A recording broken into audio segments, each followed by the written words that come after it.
Bonjour à toutes et à tous, je suis ravie de vous retrouver pour une nouvelle émission d'Art et Marché, l'émission qui vous ouvre les portes du marché de l'art. Plusieurs annonces de fermeture de galeries ont eu lieu cet été, souvent motivées par un changement d'air, de paradigme pour les galeries. Alors avant l'été, le comité professionnel des galeries d'art a publié son baromètre qualifiant la situation des galeries au premier semestre 2025 comme étant en rupture. Le modèle traditionnel des galeries est-il en crise? Nous en parlons tout de suite avec nos deux invités. Magda Danis, qui est galeriste, présidente déléguée au CPGA, le comité professionnel des galeries d'art, et rédactrice du rapport, et Hervé Lovenbruck, qui est aussi galeriste et président délégué du CPGA. C'est parti, c'est Art et Marché.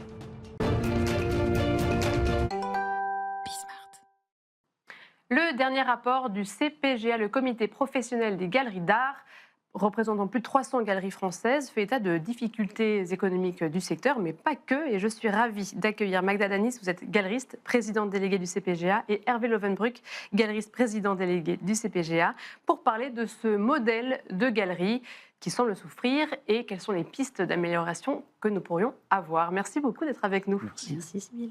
Magda Danis, je me tourne tout d'abord vers vous. Est-ce que vous pouvez nous dire quel est le constat du CPGA sur l'état de santé des galeries, donc du coup des chiffres 2024? Tout à fait, chiffre 2024, et puis on a étendu un peu un premier semestre 2025, puisqu'on est tous, je crois, dans tous les secteurs, on essaye d'être le plus possible dans le présent.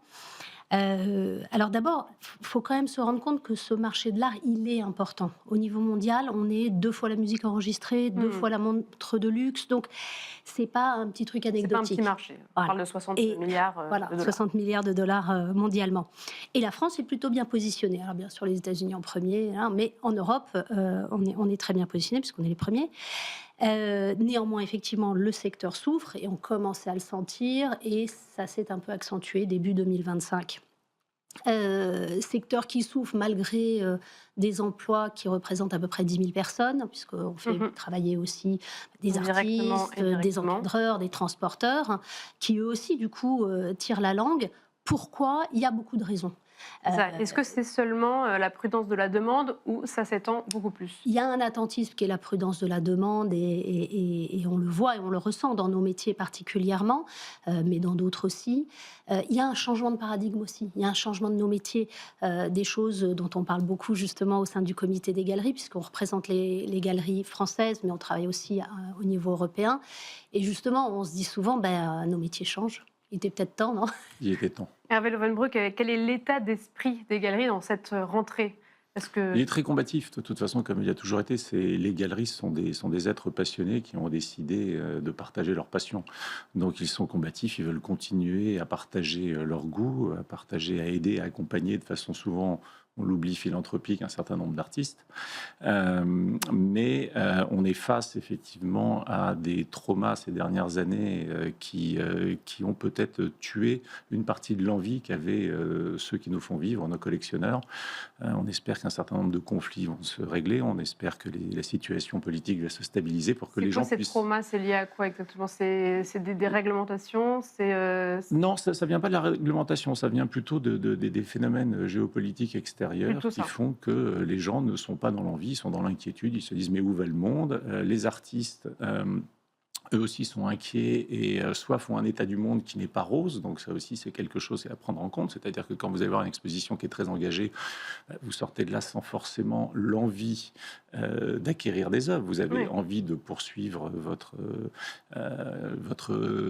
d'accompagner ces artistes et de poursuivre votre engagement, mais vous n'avez pas forcément envie de passer à l'acte d'achat, donc on souffre aussi un petit peu de tout ça. Donc on espère, nous comme beaucoup d'autres dans l'économie globale, que les conflits vont se régler et que les gens vont retrouver l'envie. Mais parce que du coup, on a parlé de géopolitique, de la demande. Est-ce que, ça c'est peut-être extérieur à la galerie, est-ce que le modèle traditionnel, c'est peut-être une question que vous pourrez tous les deux répondre, le modèle traditionnel de la galerie, est-ce que ça c'est en péril? Est-ce que vous voyez des évolutions? Comment est-ce que vous voyez ce modèle traditionnel? Je ne dirais pas qu'il est en péril, mais il est challengé. Aujourd'hui, il faut qu'il se transforme. On a peut-être mis plus de temps que d'autres secteurs. Si on parle de tech, si on parle d'internationalisation, du contexte français aussi, parce qu'il y a la façon dont on est considéré par le politique. Parfois, les arts visuels sont souvent un peu à côté. un peu, oh, ils n'ont pas besoin de nous, ce petit secteur. Donc c'est aussi à nous, et c'est bien pour ça que le comité, lui, se restructure aujourd'hui pour essayer justement d'embarquer, que ce soit d'abord les galeristes, les artistes qui sont les acteurs premiers, dans quelque chose de nouveau où les usages du public ont complètement changé. Aujourd'hui, comme on disait tout à l'heure, les gens n'attendent plus le samedi matin pour aller dans une galerie. En revanche, ils sont là 24 sur 24 sur les réseaux, en ligne, pour savoir ce qu'on a à leur offrir comme aventure artistique. Et ça, pour nous, c'est une révolution. Pour beaucoup de galeristes, il va falloir prendre ce pas-là. Mais heureusement, il y a des jeunes générations qui arrivent aussi quand même. Et comment est-ce que le CPGA peut accompagner les galeristes qui ne comprendraient pas, ne connaîtraient pas ces nouveaux rouages? Il y a une grande solidarité dans notre métier, donc l'accompagnement, il se fait par la prise en main peut-être de la génération du dessus de temps en temps, en leur disant, écoutez, il y a des outils numériques, regardez les réseaux sociaux, il faut que vous ayez un compte Instagram, enfin ça peut passer par là, mais il y a aussi un autre phénomène dont on n'a pas parlé, c'est l'importance aujourd'hui des foires qui, trop souvent, donnent l'impression qu'on va rentrer dans un speed dating avec le monde de l'art et donc font oublier le rôle des galeristes, qui est un rôle beaucoup plus profond. Le rôle des galeristes, c'est d'initier et de partager une passion, donc d'initier des collectionneurs en leur disant venez nous voir en permanence, ou on va vous nourrir en permanence, on va vous accompagner dans l'élaboration d'une collection ou simplement dans le suivi que vous avez par rapport à tel ou tel artiste. La foire, c'est vraiment un lieu de marchandisation, un lieu de labellisation pour certaines foires. C'est quelque chose qui a un petit peu aussi brouillé les pistes. Donc aujourd'hui, il faut que la jeune génération, elle comprenne où elle doit se montrer, et elle comprenne avec quels outils elle doit exister et faire savoir qu'elle existe. On en est là, le CPGA accompagne un petit peu dans ses partenariats avec les foires et dans ses partenariats avec différents acteurs, accompagne justement cette mutation. Et justement, Magda Danis, dans le rapport, il y a le terme Paris booming qui, il y a écrit qu'il n'est pas structurant. C'est vrai que j'ai fait beaucoup d'interviews, de nombreuses galeristes, directeurs de foires nous parlent de cette effervescence autour de Paris, de nombreuses foires, etc. Qu'est-ce que ça veut dire qu'il n'est pas structurant dans ce rapport? On a une marque Paris qui est merveilleuse, qui est incroyable. On a une offre culturelle, et en particulier au niveau des arts plastiques, sujet qui nous réunit ici aujourd'hui, qui est incroyable. Et on n'a pas de quoi rougir, que ce soit à Saint-Germain ou dans le Marais, vous avez en moyenne une galerie tous les 30 mètres. Donc c'est quelque chose qu'on devrait savoir mieux vendre, là pour le coup, que ce soit, si on va plus loin, à des tours opérateurs, à des plateformes en ligne, en disant, en fait, c'est là que ça se passe. Vous avez le plus grand musée gratuit de France qui est là. Oui, il y a une gratuité. On oublie souvent de dire que l'entrée dans les galeries, elle est gratuite et que vous allez rentrer chez un être passionné. Ouais. Qui va vouloir qu'une seule chose, c'est vous expliquer. C'est fini, en fait, les galeries où on vous toisez, on vous regardez de haut, ça n'existe quasiment plus. Enfin, c'est devenu très, très rare aujourd'hui. Vous rentrez, vous avez des gens qui sont là, qui sont heureux de vous faire partager leur goût, de vous présenter l'exposition. C'est gratuit. Par contre, le CPGA, le rôle du CPGA, c'est de structurer tout ça. C'est sans doute de diffuser un petit peu mieux des listes de galeries où aller qui répondent justement à certains critères. Et c'est ce que nous essayons, avec le nouveau bureau, de mettre en place. Et est-ce que vous accompagnez aussi les galeries pour faire des choix, peut-être d'aller à certaines foires un peu moins, mais mieux, ou alors, je ne sais pas, peut-être... On partage notre expérience, en fait. On partage notre expérience. À chaque fois qu'une galerie membre du CPGA va dans un salon, il n'y a pas une forme de rapport immédiat qui est donné, mais on sait qu'on va pouvoir interroger cette personne en lui disant, alors ce nouveau salon qui a lieu en Amérique du Sud, dans tel pays, c'est la première édition. Qu'est-ce que tu en as pensé? Et on va mesurer comme ça le potentiel. Et après, en partageant nos informations, les uns et les autres vont se dire, tiens, j'ai envie d'aller là. Alors, il y a des foires où tout le monde veut aller, et il y a des foires où tout le monde s'interroge. Donc, c'est cette base de données, elle existe, elle est mise en place, et tout ça permet d'éviter de temps en temps des mauvaises expériences. Est-ce qu'il y a des exemples de galeries qui réussissent à prendre un peu un chemin qui n'est non traditionnel, et ça fonctionne bien, et justement, ça les porte, ça les met en valeur? Vous me regardez? Non, je ne sais pas. Non, parce que c'est une question qu'on me pose souvent, donc c'est pour ça que je me taquine. Je pense que oui, et de plus en plus. Il y a de plus en plus de galeries qui vont essayer d'être à la fois très respectueux du modèle traditionnel tel qu'il a existé, mais on est obligé aujourd'hui, en allant pour certains dans d'autres pays, en allant sur d'autres types de plateformes, en allant, en mélangeant de l'art et de la tech, en allant chez certains collaborer avec d'autres industries aussi. Donc, aller partout où l'art peut avoir un écho, ça veut dire Oui. un peu dans tous les secteurs. Et ça, c'est aussi à nous, galeristes, d'accompagner les artistes vers ça, de les faire collaborer avec d'autres acteurs, que ce soit des institutions publiques, bien sûr, on veut qu'ils aient des expos dans les musées, mais ça peut être des acteurs privés, ça peut être énormément de choses qu'on va essayer, nous aussi, aujourd'hui, de structurer un peu plus parce que c'est un milieu qui est très atomisé, celui des galeries, donc d'apparaître comme un bloc de 300 galeries qui sont ensemble pour pouvoir effectivement aider.